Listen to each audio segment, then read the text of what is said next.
ஓம் நம சிவாய. ஓம் வராகி அன்னையே போற்றி. நல்லதே நினைப்போம், நல்லதே நடக்கும். இன்றைக்கி நம்ம பார்க்க போகிற பதிவு வளமான வாழ்க்கைக்கு வளர்பிறை சஷ்டி வழிபாடு தான் பார்க்க போகிறோம். தன்னை நாடி வரும் பக்தர்கள் கந்தான மனசை அழைச்சா போதும் ஓடி வந்து அருள் செய்யும் எளிமையான தெய்வம்னு பார்த்தீங்கன்னா முருகப்பெருமான். முருகப்பெருமானை நினைத்தாலே போதும் அவன் அருள் நமக்கு முழுவதுமாக கிடைக்கும். தெய்வங்களை பொறுத்த வரையில் அவங்களுக்கு உகந்த நாட்களில் வணங்குறது நமக்கு நல்ல பலன்களை உடனே நமக்கு தரும். அந்த வகையில் பார்த்திங்கன்னா குழந்தை பாக்கியம், திருமண தடை நீங்க, காரிய தடை நீங்க, செல்வ வளம் பெருக முருகப்பெருமானுக்கு உகந்த நாளான வளர்பிறை சஷ்டியில் அவங்கள நம்ம வழிபாடு செய்யறது மிகவும் உகந்தது. இன்றைய தினம் மிக மிக அற்புதமான நாள். வெள்ளிக்கிழமை கிருத்திகை நட்சத்திரம் வளர்பிறை சஷ்டி திதி இணைந்து வருவது மிகவும் சக்தி வாய்ந்த அருமையான ஒரு நாள்.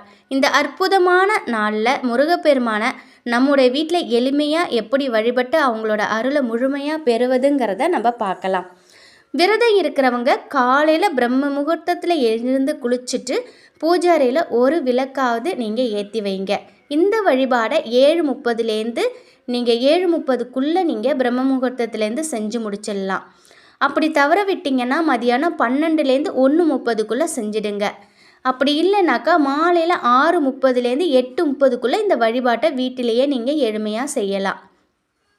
இந்த வழிபாடு செய்யறதுக்கு முருகர் படத்துக்கு மஞ்சள் குங்குமம் பொட்டு வச்சு வாசனை மிகுந்த பூக்களை சூட்டுங்க. வீட்டில் வேல் இல்லைன்னா முருகர் சிலை இருந்ததுனாக்கா தயிர் இல்லை பால் கொண்டு அபிஷேகம் செய்யுங்க. சிறப்பான பலனை நமக்கு கொடுக்கும். முருகருக்கு நெய்வேத்தியமாக தேனும் தினைமாவும் கலந்து வையுங்க. முருகர் படத்துக்கு ஒரு நெய் தீபம் ஏற்றி வைத்து நீங்கள் வழிபடலாம். இல்லை வெற்றிலை தீபம் ஏற்றவங்க இந்த நேரம் ஏற்றலாம்.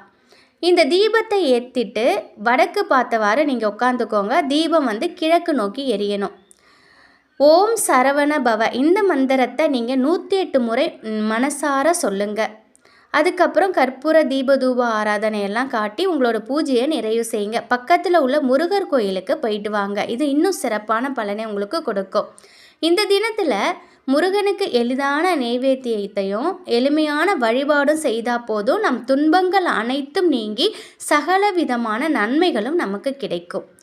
இந்த நாளை தவற விடாதீங்க. மிக மிக சக்தி வாய்ந்த இந்த 3 ஒன்று கூடக்கூடிய இந்த நாளில் நீங்கள் இந்த வழிபாடை செய்ய மறக்காதீங்க. நிச்சயமாக உங்கள் வாழ்க்கையில் அனைத்து வித சகல சௌபாக்கியங்களும் கிடைக்கும். இந்த வழிபாட்டு முறையில் நம்பிக்கை இருந்தால் வழிபட்டு நல்ல பலன்களை நீங்கள் நிச்சயம் பெறலாம். இந்த நாளை தவற விடாதீங்க.